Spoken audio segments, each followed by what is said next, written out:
con todo tu corazón. El único Dios vivo. Él es tu Dios. Tú eres su pueblo.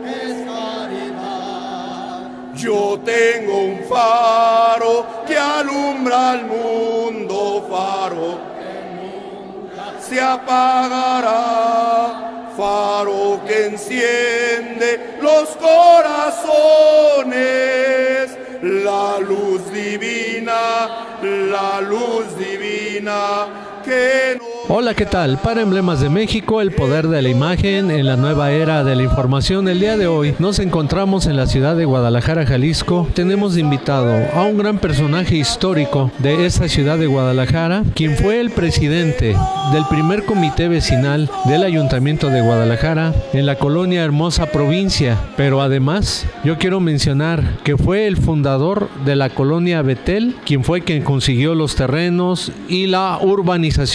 Otra de las colonias relevantes, importantes, fue la Maestro Aarón Joaquín, quien también, él fue el promotor de la urbanización de esta colonia. Es un emblema de México, un emblema de la ciudad de Guadalajara, Refugio Orozco Montellano, que nos honra en nuestro programa de Emblemas de México. Lo presento ante cámara. ¿Qué tal? Muy buenas tardes, Pepe. Muy buenas tardes. Le agradecemos esa entrevista que nos concede el día de hoy para Emblemas de México. Nos gustaría que nos platicara. El día de hoy nosotros actualmente hemos visto las colonias Hermosa Provincia, la Betel, la Maestro Aarón Joaquín, pero usted, que fue presidente del primer comité del Ayuntamiento de Guadalajara en la Hermosa Provincia y además quien fue el impulsor de alguna manera de la colonia Betel y Maestro Aarón Joaquín, que nos platicara un poquito de esa historia de las tres colonias. Por ejemplo, nosotros sabemos en el año 1948 fue cuando se consiguieron los terrenos para la colonia Hermosa Provincia por parte, quien lo vendió, Jesús Rodríguez Barba.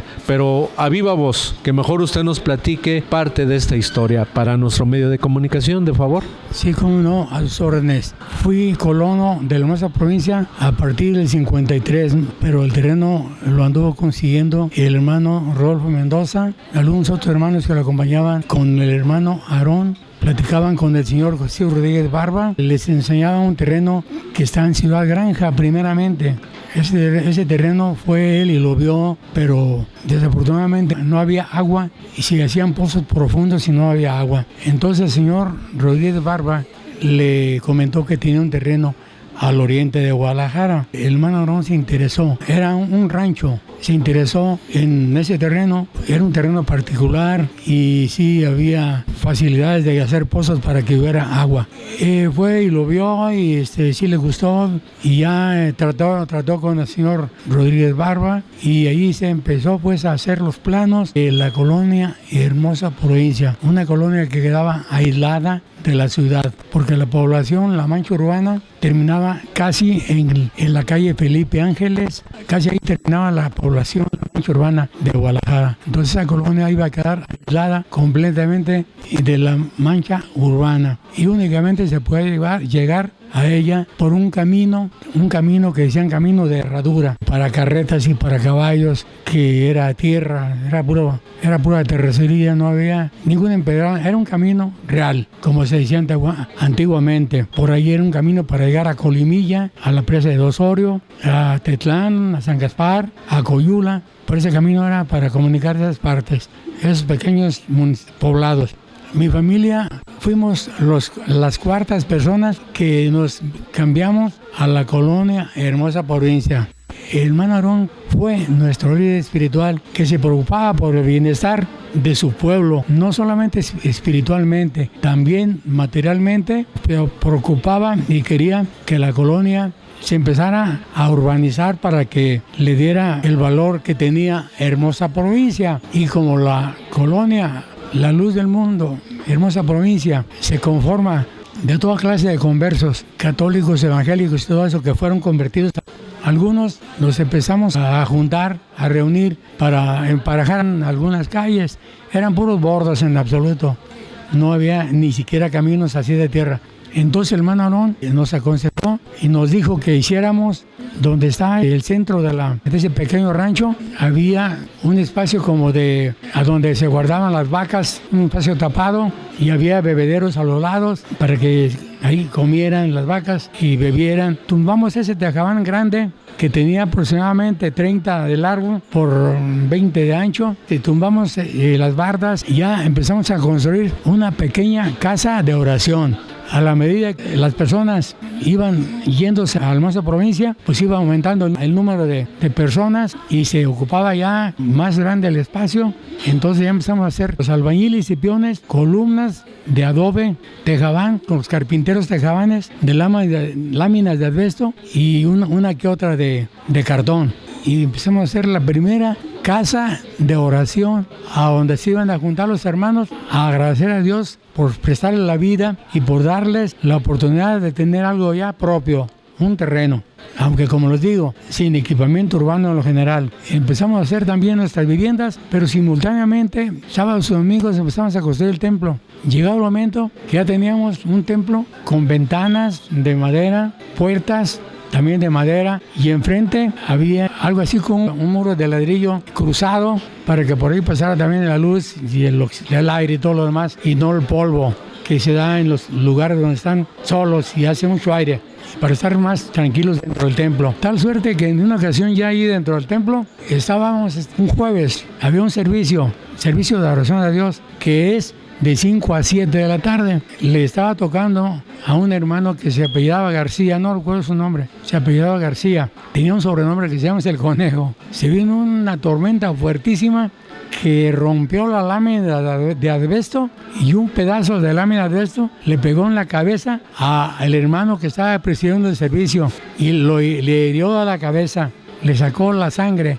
El hermano Aarón estaba al entrar de esa iglesia al principio, se dio cuenta de la situación y fue al ministerio, bajó al hermano que estaba llevando el servicio y ordenó que lo atendieran, que le curaran la herida, y él continuó con el servicio. Así, en ese plan se empezó el templo de la iglesia Luz del Mundo. Como los siervos de Dios siempre quieren lo mejor para sus feligreses y para memoria de Dios, cuando ya el apóstol de Dios, el hermano Aarón, durmió, ya había un techo completamente de lámina de asbesto, había una fuente al entrar al templo, había una fuente y estaba ya enjarrado, ya tenía piso, seguían las columnas de adobe, pero ya tenía piso cuando menos. Hicimos una fuente que sirvió mucho esa fuente, porque un agosto, que no recuerdo exactamente la fecha, hubo una epidemia de gripe. Se vio una gripe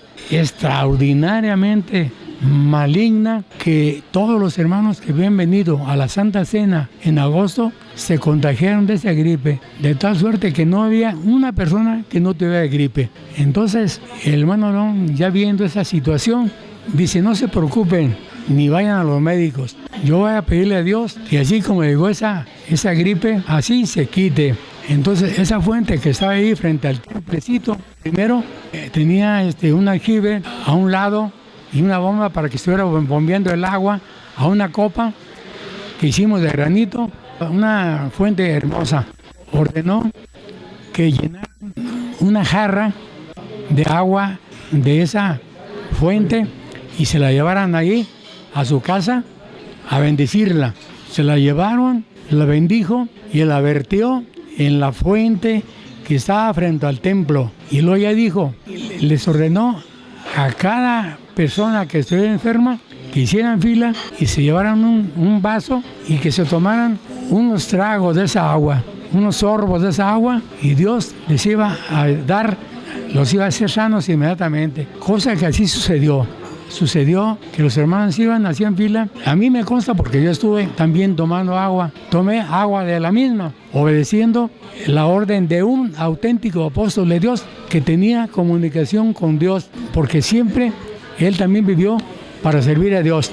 Y se acabó la epidemia completamente. Unos hermanos que se habían ido de Guadalajara, unos hermanos de Tepic, antes de que hubiera esa fuente, mandaron por botellas de agua para tomárselas ya en su lugar de origen y también se aliviaron. Nada más que empezó la gente a darle otro uso. Ya querían vender el agua. Entonces el hermano Aarón ya dijo que eso era idolatría ya. Y mandó derribar la copa, tumbarla y ya no iba a haber agua para sanar a las gentes de esa enfermedad, de esa gripe tremendamente que hubo. Sanó a toda la gente. Esa es una maravilla que hizo el hermano Aarón Joaquín y que a mí no me contaron, no hay un testimonio, no. Yo lo vi, yo lo oí. Y como estamos ahorita, a continuación les digo del equipamiento urbano, pero lo voy a contestar, lo voy a comentar de otra maravilla. En el decenio que estuvo de gobernador, el profesor Juan Gil Preciado también conoció al hermano Aarón e hizo amistad con él. Y el profesor Juan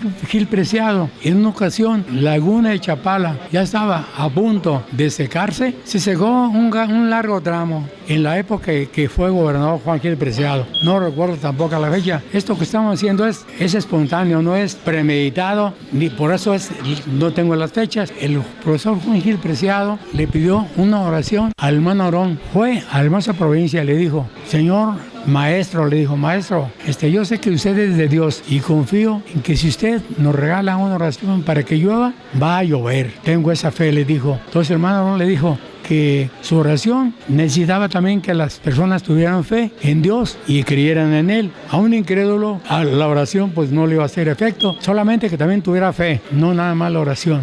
Entonces él tuvo fe y el hermano Aarón oró para que lloviera en Chapala. La petición que hizo el gobernador fue como a las 11 de la mañana, 12 de la mañana, y en la noche, a partir de las 10 de la noche, cayeron ya puras tormentononas que no pararon durante un mes. Llovía casi diario y la laguna se recuperó. El profesor Juan Preciado le dio las gracias, le agradeció, aunque nunca se hizo hermano, porque pues a lo mejor él no era de los elegidos, porque también los que creen son los que están apartados para vida eterna. Eso lo dice en Hechos 2:38. Estaban apartados para la vida eterna, pero sí, él creyó y sí hizo esa gran maravilla de parte del hermano Aarón. Del hermano Aarón también puedo comentarles que, como les digo, él quería siempre el beneficio para todos los hermanos, para su pueblo, para los hijos de Dios, porque todos somos criaturas de Dios, todos somos criaturas de Dios, pero no todos somos hijos de Dios. Somos hijos de Dios en los que creemos en la doctrina de Jesucristo, en el Evangelio de Jesucristo, en el Evangelio eterno, también que lo llevamos a cabo. No solamente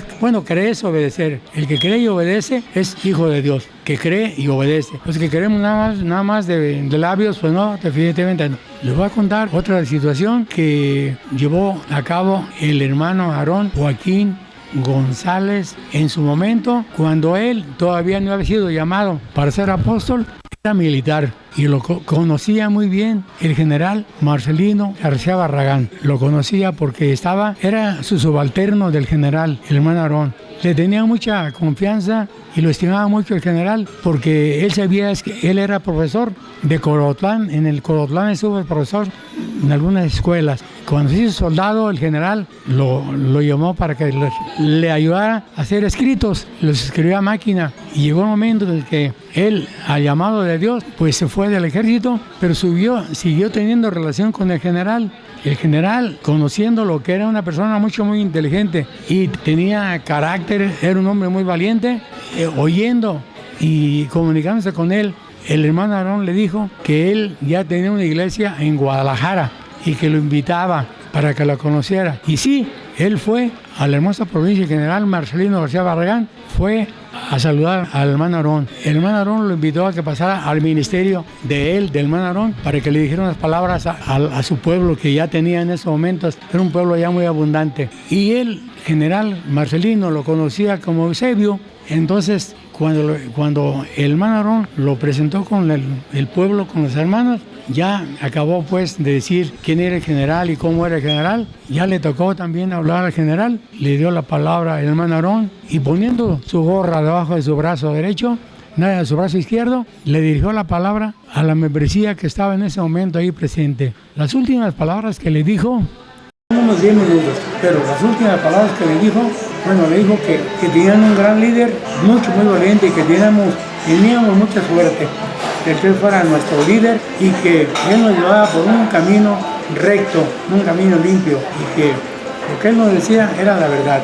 Y al último, para despedirse, dijo, y los felicito porque son gentes que tienen mucha suerte ustedes. Entonces, ya al último, para despedirse, dijo, Eusebio ya prendió la mecha. Palabras proféticas, dijo, y no va a haber quien la apague. Efectivamente, así fue, porque era la verdad. A él Dios lo inspiró para que dijera esas palabras. Eso también incrementó nuestra fe, sabiendo de quién eran esas palabras. De un hombre recto también, el general Marcelino García Barragán, un hombre recto, institucionalista, porque cuando el 68, el presidente en turno le puso las manos para que lo esposara en Ajijic. Le dijo, no, señor presidente, yo soy institucionalista, usted es el presidente y denle la cara al pueblo. El general tuvo la oportunidad de dar un golpe de Estado y ser el presidente, y fue muy hombre, como dijo, muy institucionalista y un hombre cabal al 100%. Sus mismos hechos lo han hablado. Ustedes conocen, también el pueblo de México conoce su historia. ¿Qué les voy a contar yo si no lo conocí de joven? Pero así fue como sucedió en otra ocasión. También, disculpen que lo invitó a que inauguraran la municipal de Guadalajara. Abajo había unos separos de policía donde había rejas. En la inauguración vio que ahí estaba encarcelado el hermano Aarón Joaquín, siervo de Dios y apóstol de Jesucristo. Algo les voy a decir también al respecto. Es una característica de los verdaderos apóstoles de Dios, los verdaderos servidores de Dios, de que el mundo los desprecia, los desecha, y como es una carga para los falsos profetas, los encierran, los encarcelan, como le pasó al apóstol Pedro, como le pasó al apóstol Pablo. Es una característica de lo que sucede a los apóstoles verdaderos, servidores de Dios y de Cristo. El apóstol estaba encarcelado. También igualmente el general le dijo al señor presidente que por favor quería que él le diera su libertad y que él respondía por él, que investigara de lo que lo estaban acusando. Y lógico, era una acusación falsa. En ese tiempo el general tenía un amigo que se llamaba Isidro Ursúa Uribe, de los fundadores después de la UDG. Un gran hombre también, mis respetos para el licenciado Isidro Ursúa Uribe, con el apodo del Niño Ursúa. Licenciado Isidro Ursúa Uribe estaba estudiando leyes, era un joven, un muchacho. El general lo conocía muy bien, a Isidro Ursúa. Le dijo, Chilo, era el sobrenombre, te encargo que investigues este caso. Sí lo investigó, fue a la casa del hermano Aarón Joaquín.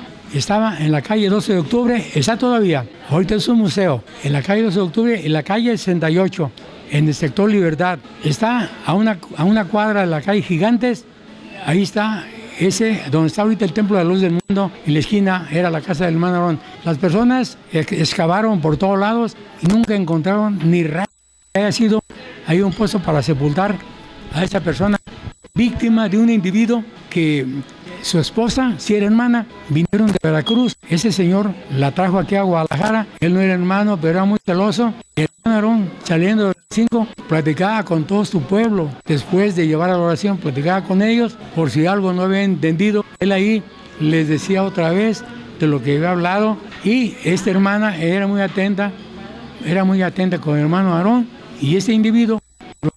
Y la señora, como este individuo, por celos diario, le pegaba, la señora se enfadó y se fue de donde vino, de Veracruz, pero no le avisó al individuo, no le avisó. Entonces, como no supo el individuo qué ha pasado con ella, pues supuestamente, pues el hermano era el único que podía tener secuestrado o la podía haber matado ya y sepultado, como hacen los discípulos del demonio. Eso es lo que hacen, porque quieren que de cualquier situación se haga un escándalo para que la gente ignorante, eso es ignorante. Los que predican el Evangelio de Cristo, lo predican no nada más de palabra, lo predican con el ejemplo. Dice, si te dicen que seas una persona honesta y honorable, dicen porque ellos así lo son. Así son los verdaderos apóstoles de Dios, que predican con el ejemplo, no nada más de palabras. Predican con el ejemplo y con la verdad. porque dicen la verdad siempre, jamás andan inventando dogmas. Ellos todo lo que dice la Escritura es lo que predican. No ocupan de inventar cerca de 4,000 dogmas para embolar a la gente. Al hermano Aarón le da una disculpa, era como darle la razón, y pues no querían que tuviera la razón, no querían que fuera inocente. Y posteriormente él dio testimonio del hermano Aarón, el licenciado Isidro Ochoa Uribe, y yo, precisamente por eso, yo fíjate que tuve la suerte y el gusto de conocer al licenciado Isidro Ochoa Uribe, que tanto me ayudó a mí. Posteriormente les voy a decir en qué forma me ayudó. Fue mi socio en algún desarrollo que hice. Gracias a Dios tuve la oportunidad de conocer a ese grande hombre. Mis respetos para él y felicito a los familiares que todavía existen, que él fue un grande ejemplo para que lo siguieran también ustedes. Bueno, hablando del hermano Aarón, el hermano Aarón era un hombre que no quería que le hicieran propaganda, y a mí me consta por esto. Nosotros éramos de Zacatecas, nos venimos de Zacatecas a Guadalajara y éramos una familia de 7 personas. Mi papá, mi mamá y unos hermanos y hermanas. Uno de mis hermanos se murió de una infección en su estómago y se murió. Tardó como 3 meses y se murió. Lo llevaron a un hospital, antes de morirse lo llevaron a un hospital que estaba por Belisario Domínguez, cerca de Obregón, que era un hospital gratis. Ahí lo dejó mi mamá y mi papá internado, iban a visitarlo.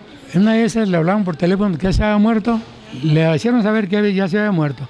Pero de una forma u otra le hablaron que ya estaba muerto, que fueran por él. No había ambulancia, no había nada. Mi mamá y mi papá se lo trajeron en un autobús, y cuando se bajaron del autobús, que iba por Obregón, iba de poniente a oriente por Obregón. Tuvieron la suerte vivíamos por la 68 y Gómez Farías y la 68. Ahí vivíamos. Y pasaron por 12 de octubre y la 68 estaba el hermano Aarón en la puerta de su casa. Como era muy atento y muy amable, le habló a mi mamá que de dónde venían. Ya se le acercaron, le dijeron que venían de traer a su hijo, que se estaba muerto. Él les dijo, a mi madre le dijo, se llamaba Guadalupe, ya durmió hace tiempo. Dice, hermana Lupe, ¿usted cree que yo soy hombre de Dios? Mi madre le dijo, hermano Aarón, por eso dejamos todo en el rancho, que teníamos todas las comodidades, y nos venimos aquí a Guadalajara con usted. Dice, pásense al interior de mi casa. Y les digo, yo no estaba ahí presente en la oración tampoco, no estaba. Pero cuando salió mi madre y mi padre, a mi hermano ya lo traían en brazos vivo. El hermano Aarón todavía le dio unas indicaciones. Le dijo, mire, por favor, denle sopita, denle caldito, pero no le den carne, denles una alimentación así fácil. Hermano Aarón, da la casualidad de que yo todo eso lo doy, pero no le dura ni un minuto en su estómago, lo vomita. Dice, sí, eso era antes, de aquí para adelante, todo, tenga fe, que todo se le va a quedar en su estómago y se va a recuperar. De tal suerte que en 3 meses ya estaba mi hermano otra vez recuperado y todavía vive. Ese es un testimonio también vivo de que el apóstol Aarón Joaquín González era un auténtico apóstol y siervo de Dios. Él dijo, a mí Dios no me mandó hacer las personas de todas maneras van a morir algún tiempo. Y usted tuvo fe en que mi oración iba a resucitar a su hijo, resucitó. Y por favor, no se lo cuenten a nadie, sino aquí vamos a tener una fila de gente que viene por milagros y no va a tener tiempo de predicar el evangelio que Dios me mandó a predicar. Posteriormente, ya yo sí fui testigo presencial de otro milagro. En la 12 de octubre había un hermano que se llamaba Tomás Coronado, era panadero, tenía una casa por la 68, casi esquina con Gómez Farías. Yo era peón de albañil, andaba haciendo un trabajo de peón de albañil y me tocaba a mí los sábados apagar la cal, que antes era de piedra. Hacíamos un cajón de unos 2 metros por unos 50 y por 40 de hondo, poníamos la cal de piedra y hoy con agua y un rastrillo apagábamos esa cal, de tal suerte que quedaba como un yogur, pero con burbujas de caliente que estaba. Y hasta otro día podíamos utilizarla porque estaba calientísima, cal viva, cal de piedra.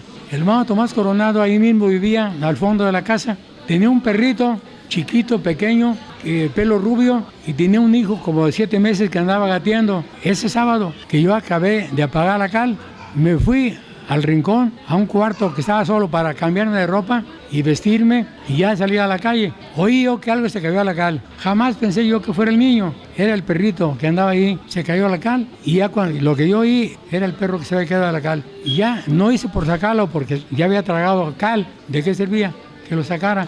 Si con agua se había ahogado o con cal, olvídense nada más. Continué yo con mi actividad de vestirme, tardé como unos 15 minutos en vestirme y cambiarme, y iba a sacar el perro de la cal. Pero como el niño también era medio rubio, se llamaba Adán Coronado, hijo de Tomás Coronado, pero lo saqué y lo metí a un bote de agua, un bote que había ahí, lo metí y lo lavé y le grité: Tomás, tu hijo se cayó a la cal. Salió corriendo la hermana Agustina y Tomás Coronado, corriendo, no lograron la Cruz Roja porque no había, si acaso había una ambulancia. Salió corriendo, vivía a una cuadra de distancia de donde vivía el hermano Aarón, corriendo, y lo llevaron a presentar con el hermano Aarón. Tenían fe, lo conocían.